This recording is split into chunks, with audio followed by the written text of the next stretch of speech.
या आपकी बुर्दबारी? मेरी दुआएं और सब्र और वजीफे सारा कुछ। ममता दे रही है आपको। दिसंबर में आप रिटायर हो गए। दो काम एक बंदा नहीं कर सकता। समथिंग। तो उस वक्त ये क्या कर रहे थे? ये कुछ नहीं कर रहे थे तो किताबें लिखना पड़ी। ये शो हमने गेस्ट के लिए बनाया हुआ है। गेस्ट हमारे पास मौजूद हैं। खातिन आज के जो हमारे गेस्ट हैं, भाई कपल है, बहुत ही खूबसूरत कपल है। जो खातून है वो एक इंतहाई अच्छी राइटर हैं, पोइटेस हैं, ब्रॉडकास्टर हैं और क्या क्या कुछ नहीं है। उनसे तफसीलात मालूम करेंगे। आज आई हैं अपने हस्बैंड के साथ, वो भी एक बड़ी शख्सियत है। तो मैं बुलाने जा रहा हूं मिसेस फरजाना आकिब जावेद। अस्सलाम वालेकुम, कैसी हैं आकिब भाई? वेलकम टू अस्सलाम मनाए, good to see you sir. Please बैठिए, प्लीज बैठिए। इससे पहले भाभी के हम सवालों की गहराइयों में चले जाएं, हम शुरू से स्टार्ट करेंगे। 1998 की गर्मियां आई, आप दोनों की शादी हो चुकी। अब ये माशाल्लाह 24 साल पुराना वाक़या है। इस 24 सालों में, ये 24 साल की जर्नी है माशाल्लाह, हमने देखा है रिसेंटली कि जो सेलिब्रिटी कपल्स होते हैं वो इतने लॉन्ग लास्टिंग नहीं होते, मगर 24 साल एक बड़ा अरसा होता है माशाल्लाह। तो इसमें आकिब भाई का सब्र इन्वॉल्व है या आपकी बुर्दबारी? मेरी दुआएं और सब्र और वजीफे सारा कुछ। ममता दे रही है आपको रिलेशनशिप में। जी माशाल्लाह सब्र भी है और ये बड़ी एक फिनोमिनल जर्नी रही है। ऑफ कोर्स मैं जानता हूँ आकिब भाई को। और आपको ये भी पता होगा फिर सब्र किसका है। आकिब भाई ग्रेट आदमी। अच्छा, मेरे लिए आसान नहीं किया है। क्या?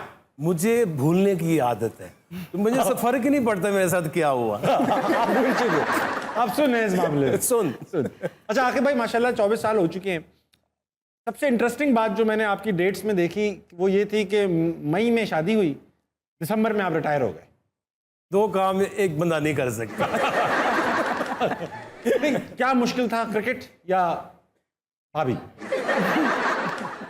मुश्किल था तो छोड़ दिया, ये देखिए अभी तक। वाह, बहुत अच्छा जवाब, बहुत अच्छा जवाब, तालियां होनी चाहिए। कुछ देर सोचा भाभी और उन्होंने बताया कि मुश्किल था तो वो छोड़ो। अच्छा भाभी, आप इतनी आसान है बकौल आकिब भाई, मगर आपने 40 किताबें माशाल्लाह 2 साल में लिख ली। 2 साल में होते हैं अगेन 24 महीने। 24 महीनों में आपने 40 किताबें लिख ली। 100 पेज की तो मिनिमम होगी किताब। 200 पेज की 200 पेज, ये हो गए 8000 पेजेस। 8000 पेजेस और ये हो गए 700 के 720 730 दिन।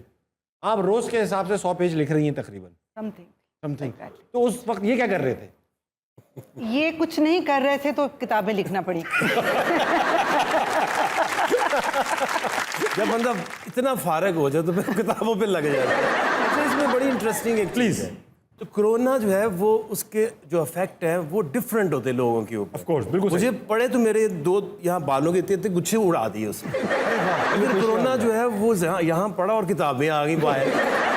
आप कोरोना से पहले से लिख रही हैं? नहीं, मेरी जर्नी तो ताबिश गुज़श्ता 25 बरस से, आई थिंक मेरी जो 18 इयर्स की पहली बुक थी जो आपके जंग ग्रुप ऑफ पब्लिशर ने छापी थी। से आपका ताल्लुक था? जी। बट ये है कि ये जो गिफ्ट आया इंग्लिश पोइट्री का, जिससे 2 वर्ल्ड रिकॉर्ड बनाए हैं मैंने पाकिस्तान के लिए, ये कहा जा सकता है कि ये 2 सालों में इंग्लिश शायरी जिस शिद्दत से इनाम के तौर पर, गिफ्ट के तौर पे उतरी है, और मैं अब उसे ऐसे ही ट्रीट कर रही हूँ। जैसे आपने कहा कि रोज़ की 10-15 नज़में लिखना, एक स्टूडेंट की तरह लिखना, रातों को उठ के लिखना, अब ये ज़िंदगी को एक मिशन मिल गया है।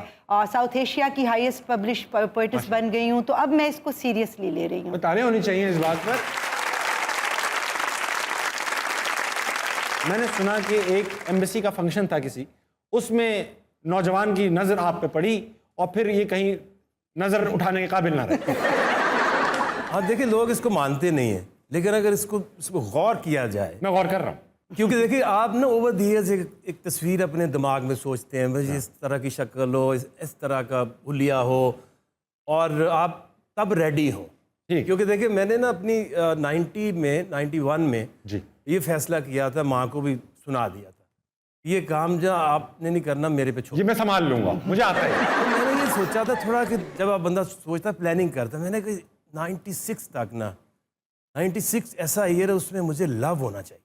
वाह, क्या प्लानिंग है। मैं 96 में मैं प्यार करूंगा। हाँ, वाह वाह। और 98 में शादी करूंगा। क्या बात, और विजनरी। शादी करूंगा तो अल्लाह से दुआ करूंगा कि एक औलाद रखूंगा और वो बेटी देना। अच्छा, अब आप पीछे जाएं, 96 में वो था कोई सितंबर। ठीक है, सितंबर में अब मुझे लग रहा था किधर यार, किधर गई प्लानिंग आउट हो रही है सारी। प्लानिंग खराब हो जानी थी। तो वो डिनर था एम्बेसी में, तो वहाँ ऐसे अगर मैं देखा, ओ यस चेक कर, ये वाली बात। लेकिन वो है कि पता नहीं हिम्मत ही नहीं पड़ी कि जाके नंबर मांग लो। अच्छा, उस दिन कुछ नहीं हो पाया, नहीं हुआ, चली गई। खत्म। मैं को यार अब क्या करूं। अब फिर दिसंबर में कोई मेरा एक दोस्त है, उसकी भांजी की शादी थी। समझ गया, अच्छा मैं जाता जूता नहीं, उस दिन मैं चला गया किस्मत। ऐसे कि मैं रस्टी सा कोट पहन के ना ऐसे बैठा हुआ था, बोर हो रहा था शदीद। ऐसे में एक नुक्कर में वही शक्ल फिर नजर आई। मैं कि आज नहीं छोड़ूंगा, आज नहीं। फिर मैंने ऐसे तैसे करके नंबर ले लिया। अच्छा भाभी, ऐसा है कि आपको इन्होंने पसंद कर लिया, ये ऐसा क्या है आप में? अब ये तो यही बताएंगे। ये तो आके भाई भाभी में ऐसा क्या है जो रमीज राजा में नहीं? हालांकि बाल हम दोनों के अगर काले कर दिए जाएं तकरीबन। तो रमीज और मैं जरा शक्ल मिल जाएगी। अगर इंग्लिश भी black दोनों को आती है तकरीबन।